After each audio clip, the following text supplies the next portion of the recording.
Hello. Welcome to session one on an exploration of the Bible and trauma. My name is Travis Meyer. I am a Lutheran pastor and a biblical scholar, and this is a recap of the first session I led on this class on the Bible and trauma in my adult education class on Sunday mornings at the church I lead in Nashville, Tennessee. This is a recap. I don't record on Sunday mornings because I want the conversation to be natural, and when discussing trauma, it opens up some spaces where people are vulnerable, and I do not want a camera in that setting so that people can respond naturally and so that people aren't afraid of things being captured that they don't necessarily want to leave the room. So as the study progresses, I'll record recaps and we'll go from there. Appreciate you joining in this conversation. So in the intro, went over the foundations of what this class is going to be about and took a look at the four base resources that we're going to be using throughout this conversation. The one book I didn't mention, the Bible, and that's where I want to start with this session. I want to get into a story from the New Testament that drew me deeper into this conversation about the intersection of the Bible and trauma. But before I get to that particular story, I want to say that the more I've worked with it, the more I've come to understand that as weird as this story is in the New Testament, this is something that I've seen play out 1,000 times, that we see play out 1,000 times on a daily basis. There are multiple places, settings, contexts in which this exact story plays itself out because of the effects of trauma in our world. I also want to say that as we go along, I will try to be more clear about saying trigger warnings. Some of the subject matter in these studies may be triggering for some of you out there. And if you need to pause the video or take a step back, that is absolutely essential for your own health and wellness. So please do that. But I also want to keep the conversation authentic. So this conversation could play out in a classroom where a kid is struggling, acting out because they're being abused mentally, physically, spiritually, at home or in some other setting. This could be playing out on the south side of a major city, someone in generational gang violence. The story plays out for folks in generational or situational poverty. This plays itself out historically in the United States because of the unreconciled nature of race relations, because we've never healed from the damage of chattel slavery. This story unfolds in many economic situations. So what is it? The story I'm referring to is the encounter of Jesus and the Gerasene demoniac, and in this moment I will be referencing that story as recorded in the 5th chapter of Mark's Gospel. So they come to the country of the Gerasenes after they cross the other side, code for discipleship journey in Mark that's going to get into some uncomfortable situations. The other side, of course, has been a metaphor forever for the unfamiliar or places we don't necessarily want to go, depending on your privilege and perspective. So Jesus steps out of the boat, and immediately he's met by a man out of the tombs who is filled with an unclean spirit. And Jesus and this individual begin an exchange that leads to the man's liberation, the demon driven into a herd of pigs who go over the cliff. The townsfolk come out and they're terrified of what they see when they see this man sitting in his right mind. There's a lot going on in this story, and so I'm going to unpack it in stages as this class goes on. But where I want to start and why I say that we see this story play out 1,000 times is because this man represents somebody who is traumatized, who is embodying and demonstrating physical pieces of that trauma. Trauma lives in our bodies. We'll explore that in some of the more neurological conversations, but trauma lives in our bodies. And so the storyteller Mark is showing us clues and signs that this individual bears the scars of trauma. One, they live amongst the tombs, which is about as clear a metaphor as you can get for as good as unalive. Not sure what I can say on YouTube or not. As good as unalive. They try to bind this individual in chains.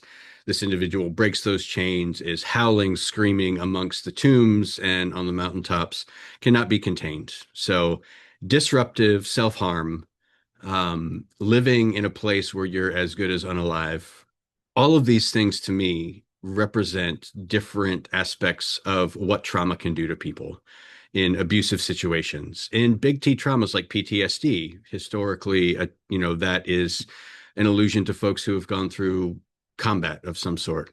But trauma plays out, PTSD plays out in more than just that situation. And so I think of folks that have suffered um, abusive situations, generational poverty, systemic racism, those types of things can lead to somebody having a traumatized experience.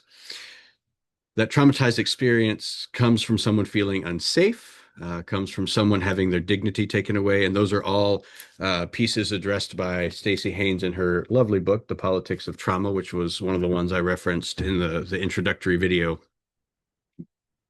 So in the encounter between Jesus and this demon-possessed man amongst the tombs, the thing that initiates it is the demonic presence, whatever that oppressive presence that needs to be liberated is, that's a different conversation, announces themselves to Jesus in a very direct question. What have you to do with us, Jesus, Son of the Most High God? I adjure you, by God, do not torment me. What's a clue for Jesus that this is an unclean spirit is that it's only the unclean spirits that address Jesus by his name and that he's the Son of God in Mark's gospel. Nobody else knows this as of yet, except if they were paying attention at his baptism at the river.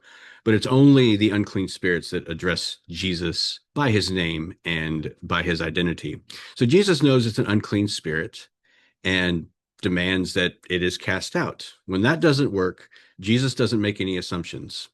Jesus allows the man to articulate what is needed. And that's an important aspect of healing, that there are no assumptions made on the part of the healer, that we engage and let folks name for themselves. That's such an important part of the healing process. Name for themselves specifically what is going on. And the name that we get here is legion. In the ancient world, there is no other way to translate legion other than a detachment of Roman soldiers that numbers around 5,000. So for me, as I've studied this and I've used Binding the Strong Man by Ched Myers and other resources along the way that have helped to flesh this out, and the more trauma studies have gone on in the past couple of decades, the clearer the scholarship on this particular passage has become around discussing it as a way, an entryway into talking about trauma. So this man is occupied by legion, clearly a metaphor for military occupation. And there are multiple metaphors for that occupation in this story. So this man is dealing with internalized occupation, internalized captivity. And that is what's driving the symptoms of trauma. It could be a generational thing. He absolutely has probably inherited this from folks in his family because that land had been occupied. I mean, the land of the Gerasenes, Judea, the ancient geographical land of covenantal Israel, had been occupied at this point for hundreds of years. Again, not to mention the previous occupations by other powerful empires of the time and the conquering that they had done of this land. Anybody from Babylon to Assyria to Egypt, they all had a hand in shaping this land. So generational occupation, internalized, maybe passed down epigenetically, all kinds of ways to talk about this. But again, this generational piece, this naming of occupation, something that is actively happening, can teach us so much about where we see that in the world. Military occupation in other places, military occupation in our own streets. It's weird to say that in 2025, but that's what's unfolding in DC right now.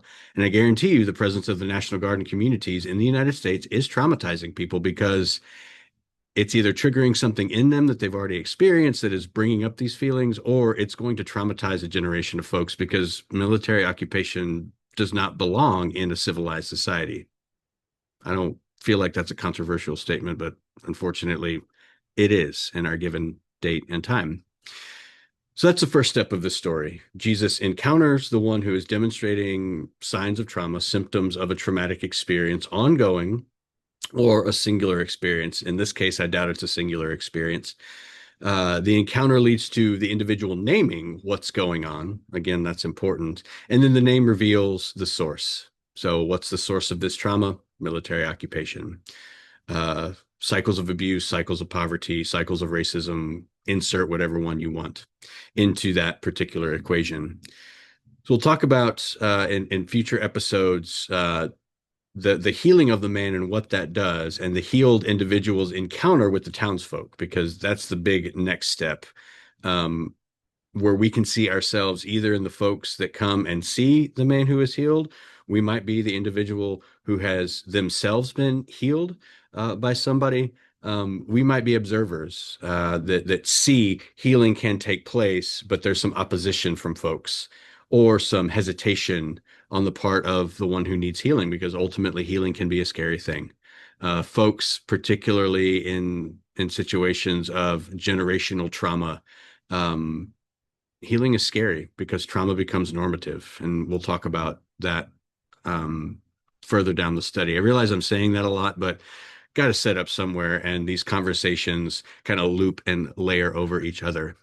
The other part of our discussion Sunday morning revolved around people and their experiences, starting to name some of these things, name some of the ways that they've witnessed trauma, maybe have experienced trauma, definitely the systems and structures that are playing out right now in real time. And that's one of the gifts of Stacy's book, The Politics of Trauma, is that it doesn't leave it just to a clinical setting in an individual situation. I mean, it names the systems and structures, economics, racism, generational war, things like that play out and affect individuals and whole groups.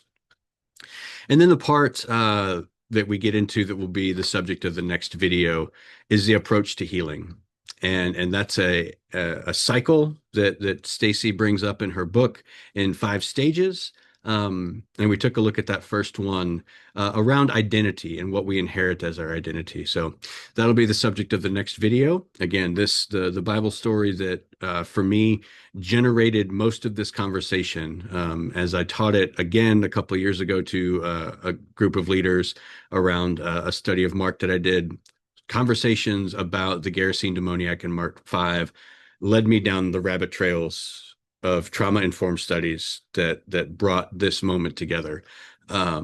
So it's ongoing, and I still think there's a lot to learn from it.